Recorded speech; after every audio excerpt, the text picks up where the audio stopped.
दर्पण दृश्यमान नगरी तुल्यं निजान्तर्गतं पश्यन्नात्मनि मायया बहिर्यो भूतं यथा निद्रया यः साक्षात्कुरुते प्रबोधसमये स्वात्मानमेवाद्वयम् तस्मै श्रीगुरुमूर्तये नमः इदं श्रीदक्षिणामूर्तये।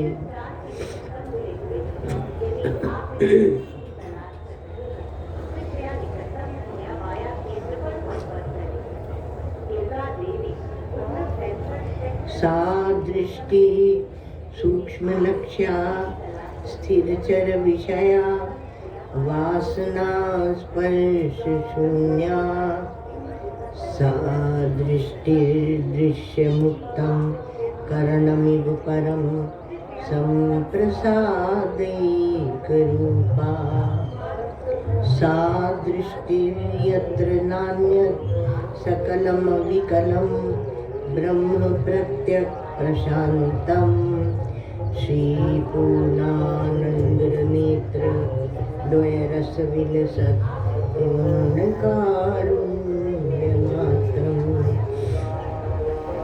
अखण्डानन्द सम्बोध पूर्तये ब्रह्ममूर्तये सुधास्मितसमाश्लिष्ट नेत्रान्तस्फूर्तये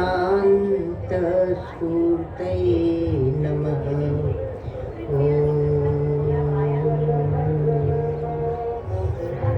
श्रुतिस्मृतिपुराणानाम् आलयं करुणालयं नमामि भगवत्पादं शङ्करं लोकशङ्करम् नमामि भगवत्पादं शङ्करं लोकशङ्करम्।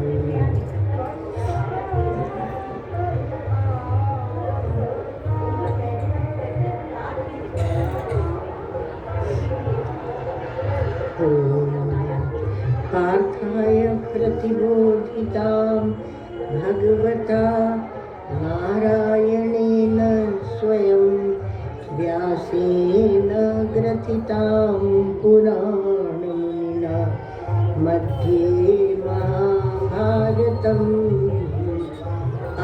गीतामृतवर्षिणीं भगवतीम् अष्टादशाध्यायिनीम् अम्ब त्वामनुसन्दधामि भगवद्गीते भवद्वेषिणी। नमोऽस्तु ते व्यासविशालबुद्धे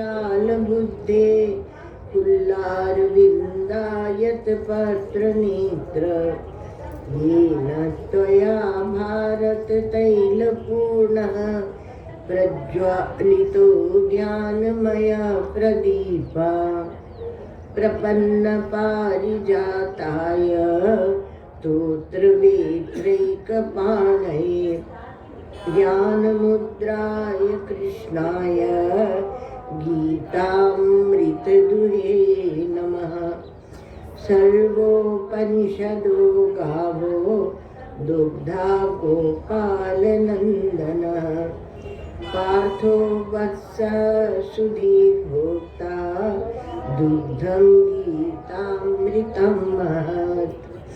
वसुदेवसुतं देवं कंसचाणूरमर्दनं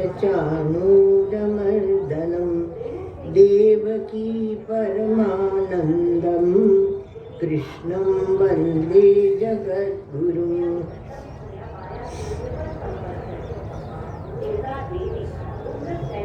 आठवें श्लोक से अभ्यास योग युक्तेन चेतसा नान्यगामिना परमं पुरुषं दिव्यं याति पार्थानुचिन्तयन्। कविं पुराणं अनुशासितारम् अणोरणीयान् समनुस्मरेद्यः सर्वस्य धातारमचिन्त्य रूपम् आदित्यवर्णं तमसः परस्तात्।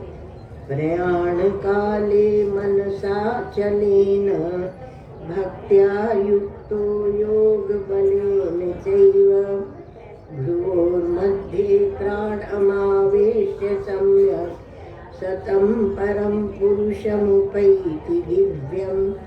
यदक्षरं वेदविदो वदन्ति विशन्ति यद् यतयो वीतरागाः यदिच्छन्तो ब्रह्मचर्यं चरन्ति तत्ते पदं संग्रहेण प्रवक्ष्ये।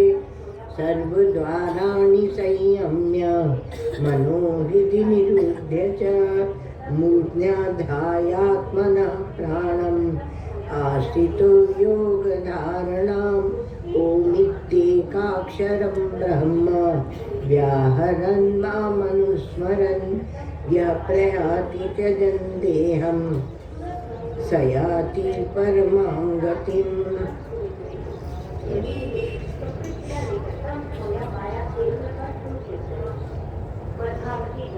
बहुत सुंदर प्रसंग आ गया है, इस पर हम लोग थोड़ा विचार करेंगे और भाष्यकार भगवान का भाष्य भी देखेंगे। तो ये यहाँ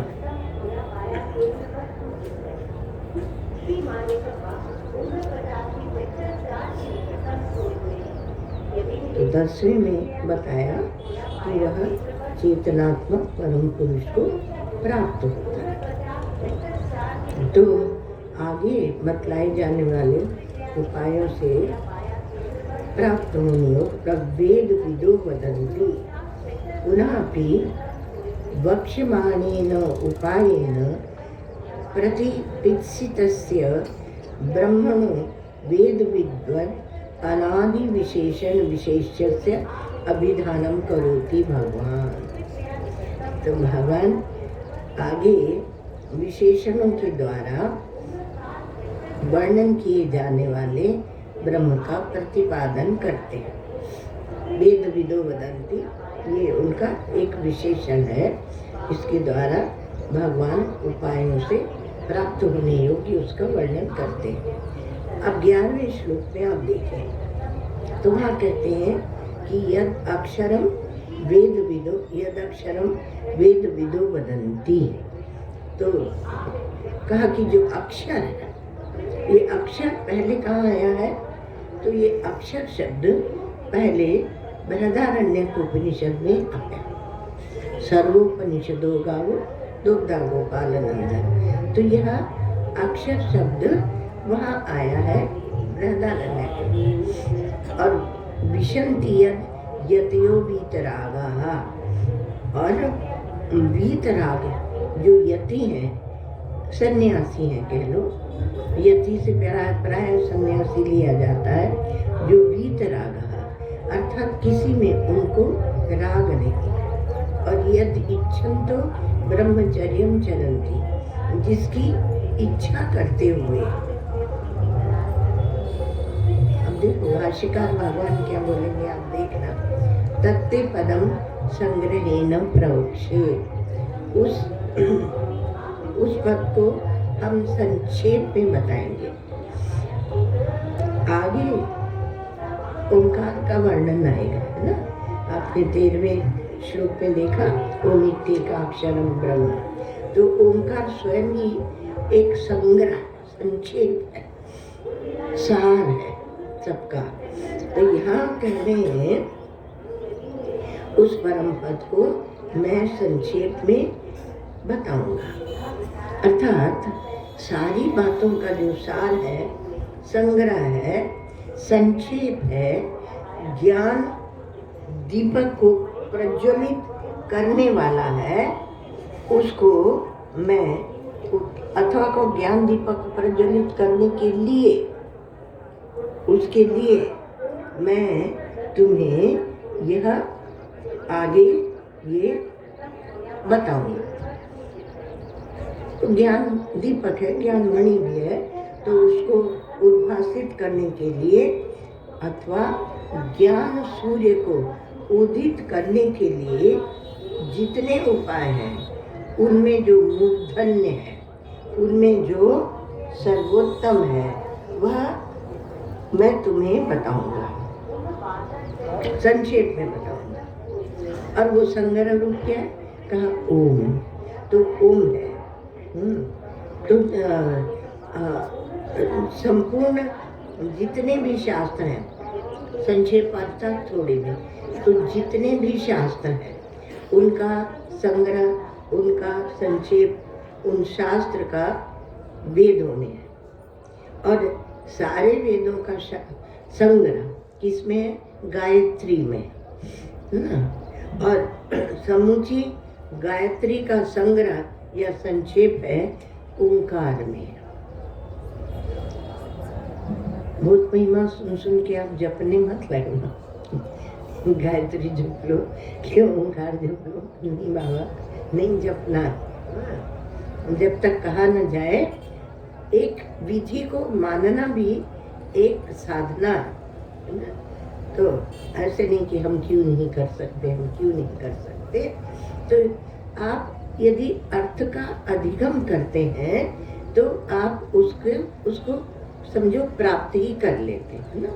तो यहाँ गीता में तो किसी को रोक टोक है नहीं, मतलब गीता का श्रवण करने में किसी को रोक टोक है नहीं।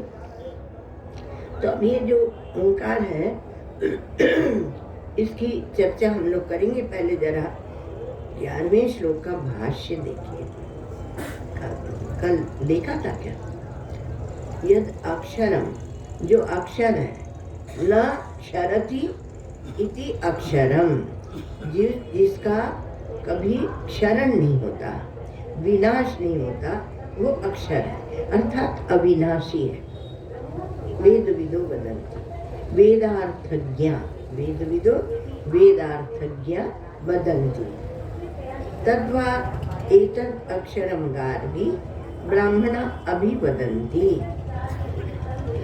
अर्थात हे गार्गी, ब्राह्मण लोग इस अक्षर का वर्णन किया करते हैं। इस श्रुति के अनुसार, इति श्रुते है, इस श्रुति के अनुसार वह परम अर्थ को जानने वाले विद्वान जिस अक्षर का, अर्थात जिसका कभी नाश नहीं होता है, ऐसे परमात्मा का वर्णन करते हैं। तो कैसे वर्णन करते हैं?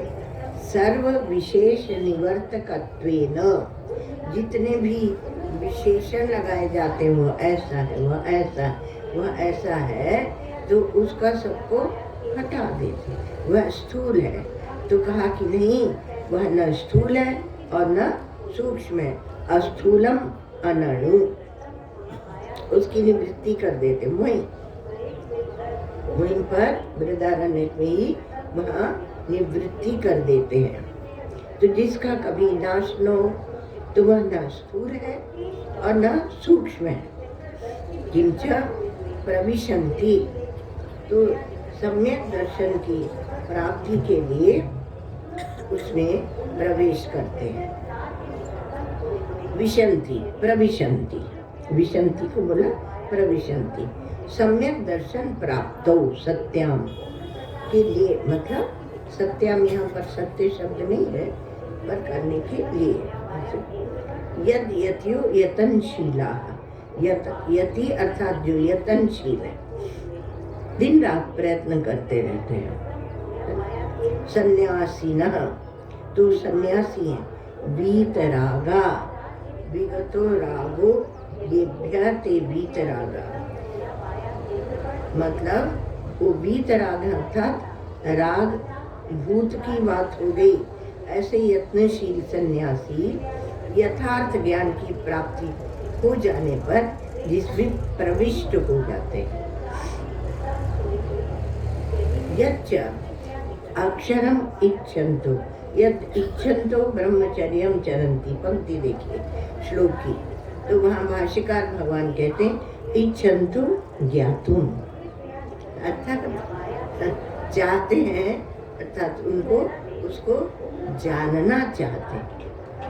और वो क्या कह दिया कि ज्ञातुम इति वाक्य शेष है, वो वाक्य शेष है, अर्थात वो रह गया है वहाँ पर शब्द में, वो श्लोक के उसमें अगर ज्ञातुम भी लिखते तो ज़्यादा हो जाता, इसलिए वो रह गया है। तो ब्रह्मचर्यम, ब्रह्मचर्य का पालन करते हैं, अर्थात गुरौ चरन्ति, गुरुकुल में ब्रह्मचर्य का पालन किया करते हैं। तत्ते पदम तद अक्षराख्यम पदम पदनीयम ते तुभ्यम संग्रहेण संग्रह संक्षेप तेन संक्षेपेन प्रवक्षे कथयिष्यामि अशोर्य। वह अक्षर नामक पद, अक्षर आख्यम अर्थात अक्षर नामक पद, अर्थात पद क्या होता है? पदनीयम, जो प्राप्त करने योग्य स्थान है उसे कहते हैं पद। जैसे किससे आप मिलते हैं, तुम कौन से पद में? हम विश्वविद्यालय में कौन से पद में? हम सरकारी नौकरी करते हैं, कौन से पद में? तो वो पद जो जिसको जो प्राप्त करने योग्य स्थान है उसे मैं तुम्हें संक्षेप से कहूँगा। ठीक है, अब ये बात हो गई। और सब वो संक्षेप से क्या कहेंगे, तो ये बात भाष्यकार भगवान यही कर देते हैं। तो वो क्या है, कहा कि वह ओम, ओम की बात कहेंगे।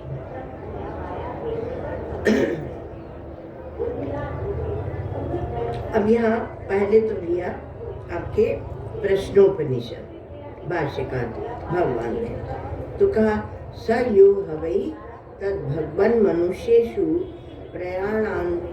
प्रायणांतरम ओंकारम अभिध्यायेत कतमं वाव स तेन लोकम जयतीति तस्मै स होवाच। एतद् वै सत्यकाम परम च ब्रह्म यत् ओंकारः। अब वो एक श्लोक के बाद था, भाष्यकार भगवान यहीं ले आए ओंकार। तो सत्यकाम से जब पूछना पड़ा, जब पूछा गया मनुष्यों में से वो जो मृत्यु के समय और अथवा मृत्यु पर्यंत, ऐसा नहीं कि मृत्यु के समय पता नहीं कि मृत्यु आ जाए महाराज, इसलिए पहले से ही कर लो, मृत्यु के समय नहीं, तो मरण पर्यंत प्राणांतम ओंकारम। अच्छा, मरण पर्यंत ओंकार का भली भांति ध्यान करता रहता है। वह उस साधन से किस लोक को जीत लेता है? तेन प्रथमम भाव स तेन लोकम जयति। तो कहा कि लोक को जीत लेता है। तब उनके गुरुदेव जो पिप्पलाद ऋषि थे, उन्होंने उत्तर दिया कि हे सत्यकाम, तो उन्होंने कहा एतद् वै सत्यकाम तस्मै स उवाच, एतद् वै, हे सत्यकाम तू सुनो, वह ओंकार ही निस्संदेह पर ब्रह्म है और वही अपर ब्रह्म भी है।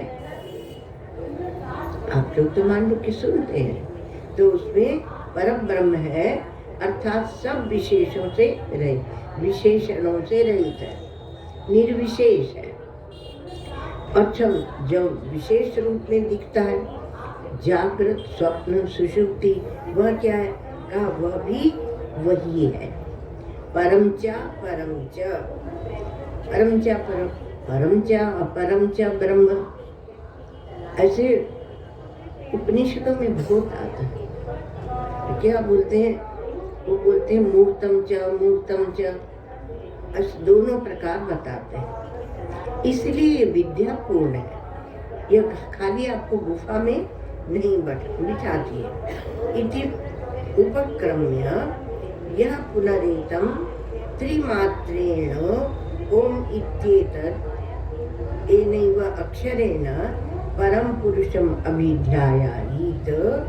तो क्या कि इत्यादि न वचने, तो वहाँ वचन क्या कहे कि इस प्रकार से उन्होंने आरंभ किया पिप्पलाद ऋषि ने, और फिर कहा ये 3 मात्रा वाला है, 3 मात्रा वाला है ओम, और इस अक्षर द्वारा परम पुरुष की उपासना करता रहता है।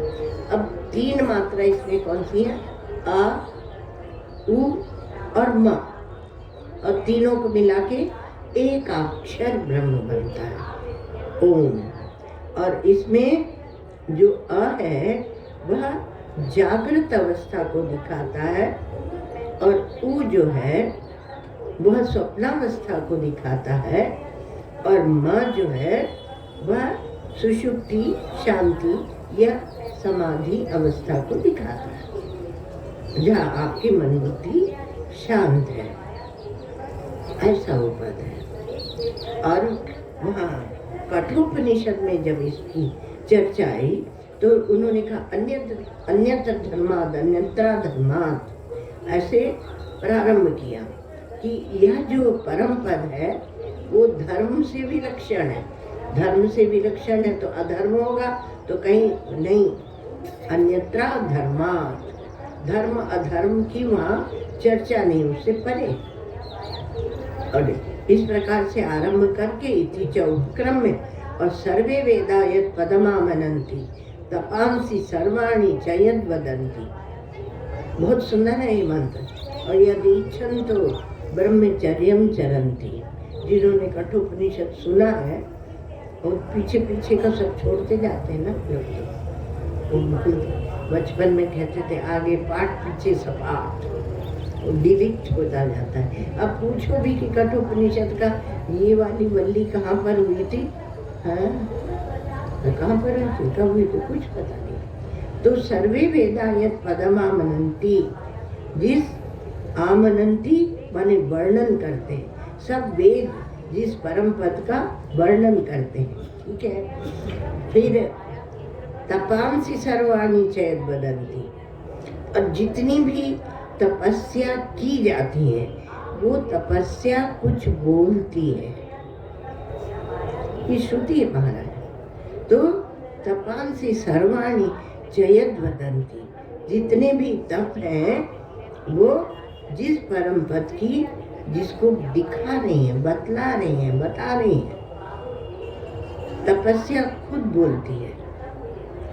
और यदि छंदो ब्रह्मचर्य चरंती, और जिस परम पद को चाहने वाले ब्रह्मचर्य का पालन किया करते हैं, तत्ते पदम संग्रहेन ब्रवीमि ओम इत्येतत्। उस परम पद का मैं तुम्हें संक्षेप से बताऊंगा। वह ओम ऐसा एक अक्षर है। इत्यादि बीच वचने, इत्यादि वचनों से कठोपनिषद में भी इसको लखाया गया है। उस परम पद को लखाया ही जाता है। उस परम पद को मतलब उसका पूरी तरह से वर्णन नहीं किया जा सकता है, उसको लखाया ही जाता है। परस्य ब्रह्मणो वाचक रूपेण प्रतिमावत् प्रतीक रूपेण च परब्रह्म प्रतिपत्ति साधनत्वेन मंद मध्यम बुद्धीनां विवक्षितस्य ओंकारस्य उपासनं कालांतरे मुक्ति फलम उत्तम यत्। अब भाष्यकार भगवान कह रहे हैं कि वो जो परब्रह्म का वाचक होने से, वाचक माने नाम कह लो आप, उसको सरल करने के लिए अभिधान कह लो, तो उसका वाचक होने से जैसे कि एक प्रतिमा को आप लेते हैं और उस प्रतिमा में भगवत बुद्धि करते हैं, तो प्रतिमा की भांति उसको प्रतीक मानना चाहिए। तो प्रतीक रूपेण च, तो वाचक है वो और प्रतीक है। प्रतीक माने चिन्ह है उसका होने से जो, और क्या क्या क्या कह रहे, मंद मध्यम बुद्धि न, मंद और मध्यम बुद्धि वाले साधकों के लिए जो परब्रह्म प्रतिपत्ति साधनत्वेन, परब्रह्म परमात्मा की प्राप्ति का साधन रूप माना गया है। अपनी गुण उपासना कहते हैं, अहंग्रह असना कहते हैं। यहाँ तो भाष्यकार भगवान ने प्रतीक ही बता दिए, प्रतीक उपासना माने विवक्षितस्य ओंकारस्य उपासनम। तो वह जो परम ब्रह्म की प्राप्ति रूप साधन माना गया है, उस ओंकार की कालांतरे मुक्ति फलम, कालांतर में मुक्ति रूप फल देने वाली जो उपासना बतलाई गई है, वो यहाँ पर बताई जा रही है। यहाँ भी भगवान ने कविम पुराणम अनुशासितारम यहाँ से प्रारंभ कर लिया, और यदक्षरम वेद विदो वदन्ति जैसे प्रारंभ करके तदेव इह अपि कविम पुराणम अनुशासितारम यदक्षरम वेद विदो वदन्ति इति च उपन्यस तस्य परस्य ब्रह्मणा पूर्वोक्त रूपेण प्रतिपत्ति उपाय भूतस्य ओंकारस्य कालांतर मुक्ति फलम उपासना। तो कालांतर में मुक्ति होती है, किसी कालांतर में चलता है, और किसी को मुक्ति अभी और यहीं चाहिए, तब श्रवण कीजिए। तो मुक्ति के ये उपासना है, उपासना में थोड़ा काल लगता है, एक बात है। और दूसरी उपासना का ये भी बात है कि वो आपके काल को भर देती है, नहीं तो आपका मन इधर उधर जाएगा। योग धारणा सहितम, योग धारणा सहित कहनी है भगवान को। वक्तव्यम प्रसक्तानुप्रसक्तम, प्रसंग में और अनुप्रसंग में आने वाली बातें भी कहनी है।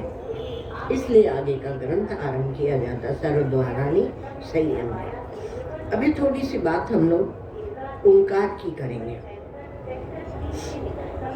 तो जिन्होंने मांडुक्य का श्रवण किया है, नहीं भी किया है, तो जागृत अवस्था में जो कुछ भी मालूम पड़ता है, क्या आपकी पूरी दुनिया, सगे संबंधी, घर मकान, रुपया पैसा, जितना फैला हुआ है वो सब, और जितना भी जागृत अवस्था का ही अभिमान बनता है अपना, स्वप्नावस्था में जाने से वो अभिमान रहे न रहे, और सुषुप्ति में तो चकनाचूर। तो जागृत अवस्था में ही आप अभिमान करते हैं, हमारे पास ये है, हम ये है, हमारा ये पद है, वो पद है। और कार्य काले समुत्पन्ने, और जब समय आएगा नहीं रक्षति डुक्रिंग करने संप्राप्ते सन्नीते काले। तो उसके पहले जितना भी अभिमान करना हो तो एक जागृत अवस्था मात्र का अभिमान है, और हम यह मानते रहते हैं कि हमारा यह देह ही जागृत अवस्था में जाता है, यह देह ही स्वप्नावस्था में जाता है, और यह देह ही सुषुप्ति अवस्था में जाता है। सबसे पहले तो वही भ्रम है, सबसे पहले वही भ्रम है।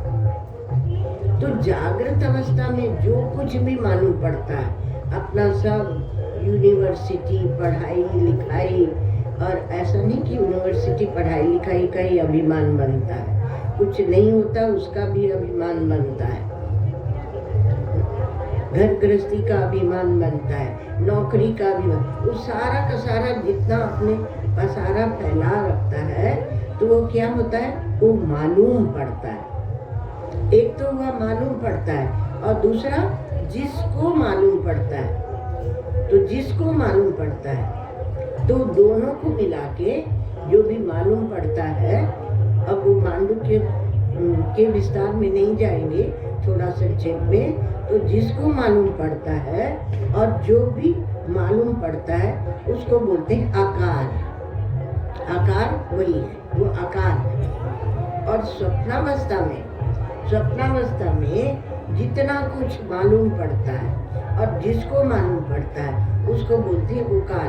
उकार में उस दोनों को ले लिया जाता है। उसी प्रकार से शांत दशा में, सुषुप्ति अवस्था में अथवा समाधि में जो कुछ नहीं मालूम पड़ता, या जो कुछ मालूम पड़ता नहीं होगा, जो कुछ नहीं मालूम पड़ता है, क्योंकि आप तो हमेशा उसके साथ देखते हैं ना, कि जागृत में देखा, स्वप्न में देखा, यहाँ नहीं देखा, सुषुप्ति में नहीं देखा। तो जो कुछ नहीं मालूम पड़ता है, और वह जो कुछ नहीं मालूम पड़ता है वह जिसमें मालूम पड़ता है, मशीन पर आपकी ग्रंथि है, उसको बोलते हैं मकार। ये सुषुप्ति अवस्था है। तो व्यष्टि में क्या है, आकार है, विश्व है। आकार को क्या बोलेंगे, उस अभिमानी को विश्व बोलते हैं। और जो उकार है उस स्वप्नावस्था का अभिमानी, और स्वप्नावस्था का पूरा फैलाव, आपका मन का फैलाव, उसे कहते हैं तेजस। और मकार का जो अभिमानी है उसे कहते हैं प्राज्ञ।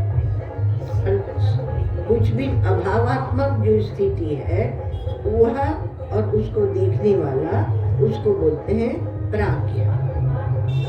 विभिन्न उपनिषदों में किस प्रकार से प्रणों का निरूपण है, इसलिए आपको थोड़ा सा सुना है। अब जैसे ये विश्व, तेजस और प्राज्ञ, जागृत का अभिमानी, स्वप्न का, सुषुप्ति का अभिमानी, ये किस में है, व्यष्टि में। व्यष्टि अर्थात एक व्यक्ति में। उसी प्रकार से समष्टि में भी है। तो समष्टि में क्या कहेंगे, समष्टि मतलब जितना भी आप कोटि कोटि ब्रह्मांड या जो भी कल्पना करना हो कर लेना। तो समष्टि जागृत का अभिमानी उसे कहेंगे विराट, और समष्टि स्वप्न का अभिमानी उसे कहेंगे हिरण्यगर्भ, और समष्टि सुषुप्ति का अभिमानी उसे कहेंगे ईश्वर। तो जैसे व्यष्टि में है उसी प्रकार से समष्टि है।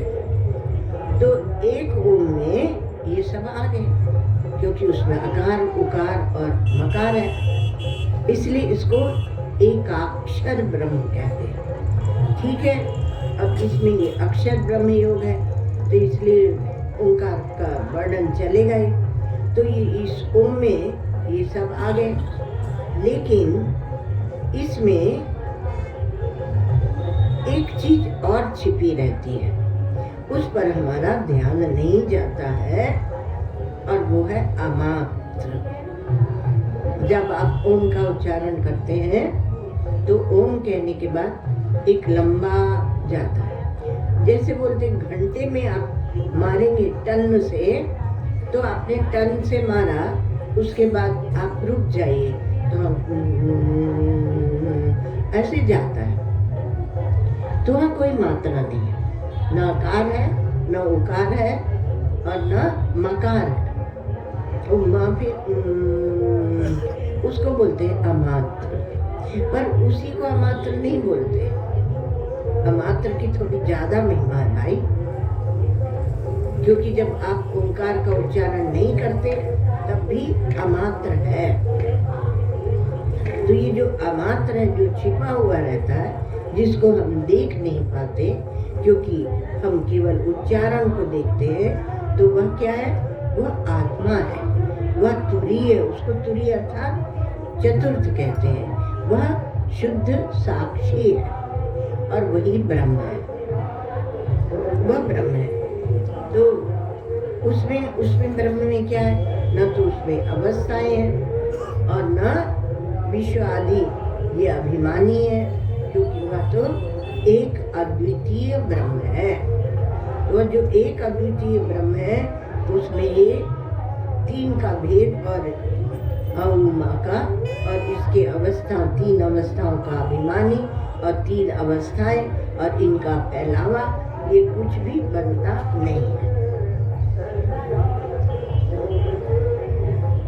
ये जो तीन अवस्थाएं हैं, अवस्था त्रय बोलते, त्रय और तीन अवस्थाओं का जो अभिमानी है और अवस्थाओं का दृश्य, कुछ नहीं दिखना वो भी दृश्य है, वो अभावात्मक जो है वह भी दृश्य है। तो वो क्या है? वो साक्षी भाष्य। तो अवस्थाओं का दृश्य सबका संग्रह करके, संग्रहेन ब्रह्म, इनका जो अधिष्ठान साक्षी है, स्वयं प्रकाश है, अद्वितीय है, वह अविनाशी है, परिपूर्ण है, अद्वय है। इतने सारे शब्द हमारे ऊपर क्यों डाल देते हो? शब्दों का यदि आप अर्थ नहीं समझते हैं तो तोता रटंत हो जाएगी, वो शब्द ही आप याद कर लेंगे। एक एक शब्द का अर्थ जब समझेंगे तो आपकी समाधि लग जाएगी। ये विचार से जो समाधि होती है वह उत्कृष्ट होती है, विचार पूर्वक। तो आप जब ये कहते हैं वह स्वयं प्रकाश है, तो उसको प्रकाशित होने के लिए और किसी वस्तु की आवश्यकता नहीं है, एक बात है। दूसरी बात कहते हैं कि वह अद्वितीय है। यदि आप सच्चित आनंद कहें और व्यष्टि में भी और समष्टि में भी उसका भेद करें, विश्व तेजस और प्राज्ञ की तरह, पर आप अद्वितीयता को नहीं समझे तो आपकी बात बनेगी नहीं। तो अद्वितीय है, अद्वितीय अर्थात उसमें आत्मा और ब्रह्म का भेद नहीं है, वो अभेद है। वो प्रत्येक चैतन्य से, हमारी प्रत्येक आत्मा से अभिन्न होकर रहता है वह तत्व।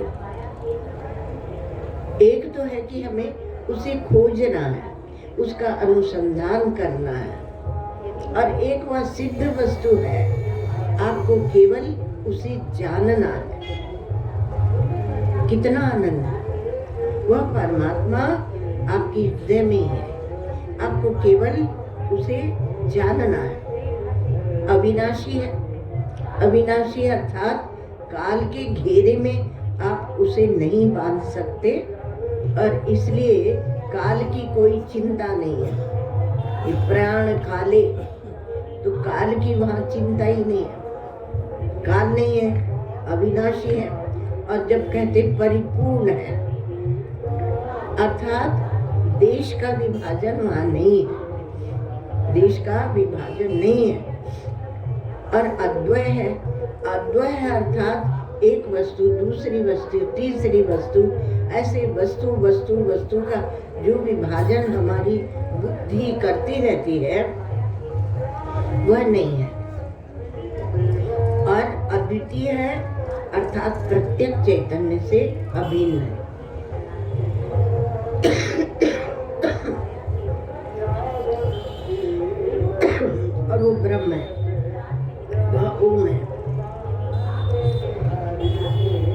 उसको उसी को ओम का,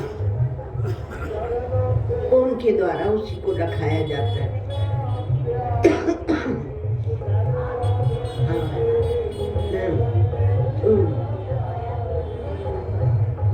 ये जो श्रुति प्रमाण से इसको जाना जाता है, उसी को श्रुति कहती है कि वह तुम, वह तुम। एक और बात सुनाते हैं, इसमें कई बातें हैं। एक तो आपको 3 अवस्था तरह को लेकर बता दिया जो मांडुक्य का है।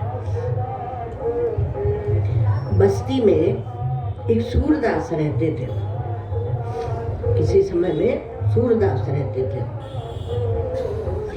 तो एक हमारे देश में क्या थे, गवर्नर हुए श्री प्रकाश। उनके बेटे थे भगवान दास, बड़े विद्वान थे। तो सूरदास को बहुत सारे ग्रंथ उनके सामने आते थे, और कई विलक्षण ग्रंथ उन्होंने लिखाए भी, शोक के सहित तो लिखाए। तो वो जो बस्ती जिले में थे, तो वो जो सूरदास थे, उनके पास ये भगवान दास है। जब उनकी प्रतिभा को देखा तो काशी के एक महामहोपाध्याय थे, उनका नाम हमें याद नहीं, उनको साथ में लेकर गए और उन्होंने ओंकार के बारे में लिखाया, और भी बहुत कुछ उन्होंने लिखाया। और उन्होंने जो ग्रंथ लिखाए थे वो छपे भी। वो बोले हमारा कुछ नहीं है, हमारे सामने आता है तो वो बोलते हैं। देखो ये भारतवर्ष, तुम कितना इसका चुरा लोगे। बोले चुरा के ले जाएंगे ज्ञान। क्या चुराओगे, कितना चुराओगे। यहाँ तो ऐसे दिव्य शुद्ध पवित्र अंतःकरण है, और आपको भी ऐसा होना चाहिए कि हम उस पवित्रता को प्राप्त करें कि हमसे भी आके वो ऋषि मुनि बात करें।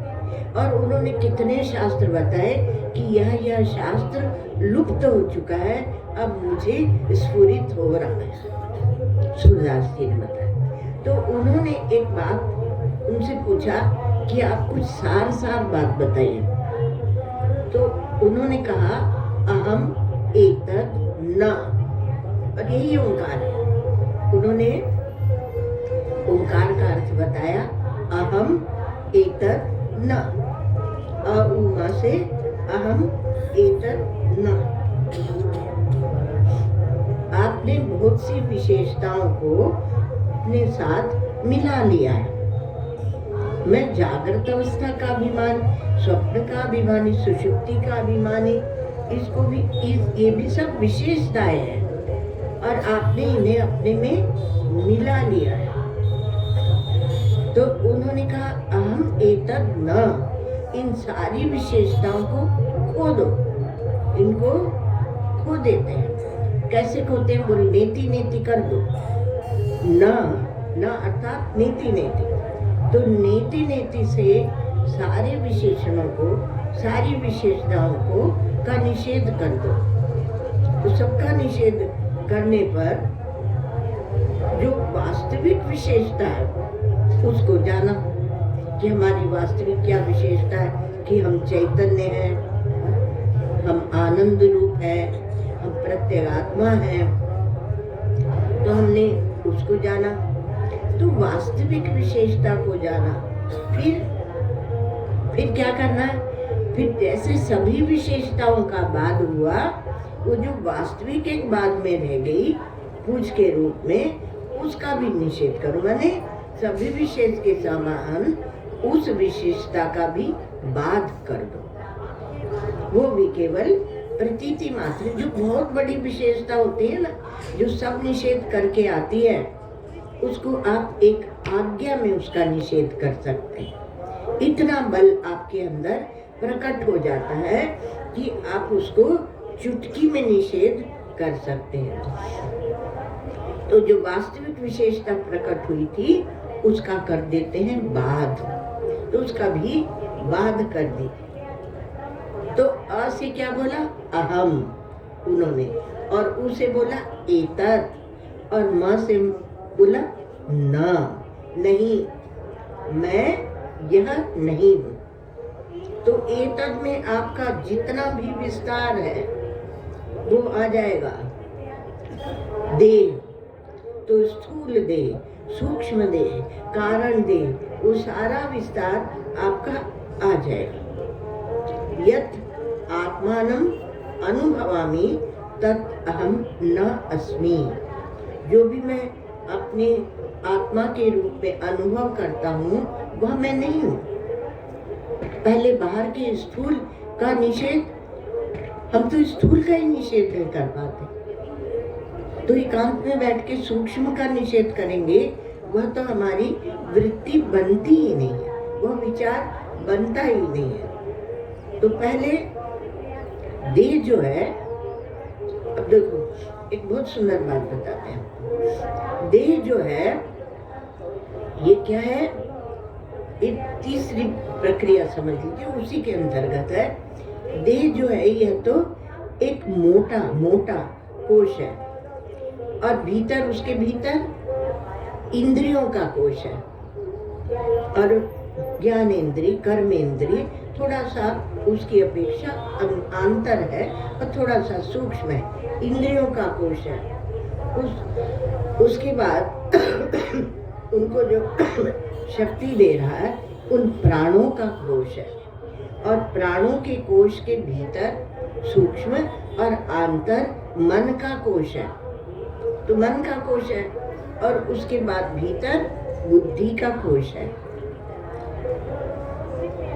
जैसे कि एक कहीं बहुत बड़ा प्रकाश है और उसके ऊपर 5 कपड़े उड़ाए गए, तो 5 कपड़े जो उड़ाए गए हैं तो उसके भीतर रोशनी है, और रोशनी छन छन करके एक वस्त्र से, दूसरे से, तीसरे से, चौथे से, 5वें से छन छन कर आ रही है।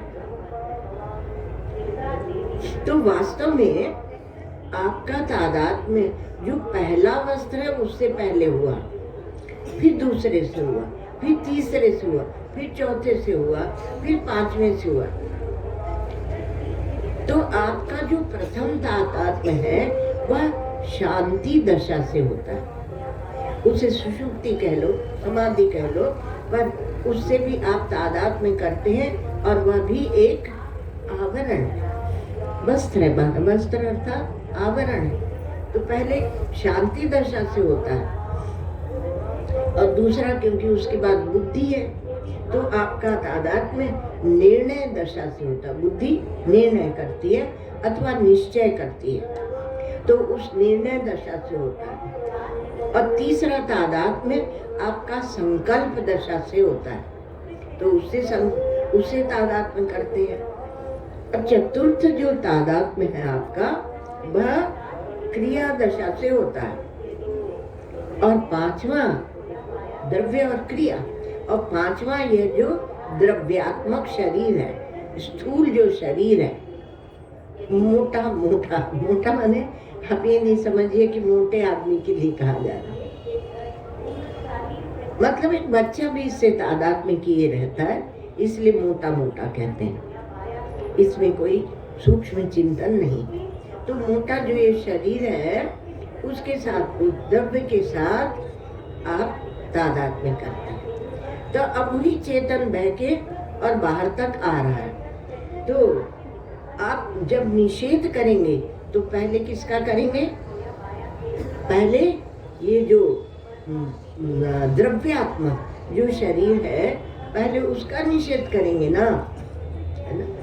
पहले उसका निषेध करेंगे, और फिर उसके बाद इंद्रियों का निषेध करेंगे, और उसके बाद आप क्रिया का, प्राणों का निषेध करेंगे। प्राण में कोश की दृष्टि से समझते हैं तो, और फिर उसके बाद पहले शरीर का, फिर इंद्रियों का, फिर प्राणों का, फिर संकल्पात्मक मन का, और फिर निश्चय करने वाली जो बुद्धि है, जिसका हम बहुत ज़्यादा अभिमान करते हैं, हमारी बुद्धि बहुत पतली पतली पतली कुशाग्र है, तो उसका अभिमान करते हैं। और फिर जाके हम जो हमारी शांति दशा है, स्थिति भी बोलते हैं उसको, उसका भी अभिमान करते हैं, वह भी एक आवरण है, तो उसका भी निषेध कर दो। जब उसका भी निषेध कर देंगे तब आपको आपका जो आत्म चैतन्य प्रत्यगात्मा है उसके साथ आपका शुद्ध रूप में आप उसे जान लेंगे। साक्षात्कार नहीं शब्द है, साक्षात है वह, तो आप उसको जान लेंगे। तो ये क्या है कि ऐसे जो छन छन कर आ रहा है, क्योंकि हमने इतनी उपाधियां इसको उड़ा के रखी। यह सब क्या है? एतद है, एतद। तो महात्मा जो सुखदास महात्मा थे, उन्होंने कहा हम एतद, तो एतद में ये सब जो विस्तार है आपका, इसका निषेध करना, मैं ये नहीं हूँ। और इसी में ओंकार में एक नाद होता है, एक बिंदु होता है, एक शांति होती है, एक निवृत्ति होती है, एक विद्या होता है, एक ऐश्वर्य होता है, बड़ी सूक्ष्म रूप से इसका वर्णन, एक वैराग्य होता है। तो सारी सृष्टि ओम में ही दिख रही है। तो जब ओम कहते हैं तो ये सबका यदि आप निषेध कर देते हैं तो ज्ञान तो है पर विषय नहीं है, और विषय नहीं है तो केवल चेतन मात्र, संविद मात्र जो स्थिति है उसको प्राप्त करना है, वही उसके द्वारा लखाया जा रहा है।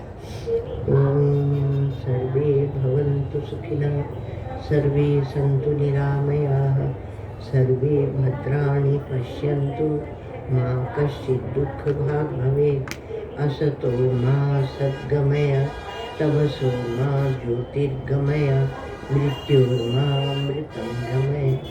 ओम पूर्णमदः पूर्णमिदं पूर्णात् पूर्णमुदच्यते, पूर्णस्य पूर्णमादाय पूर्णमेवावशिष्यते।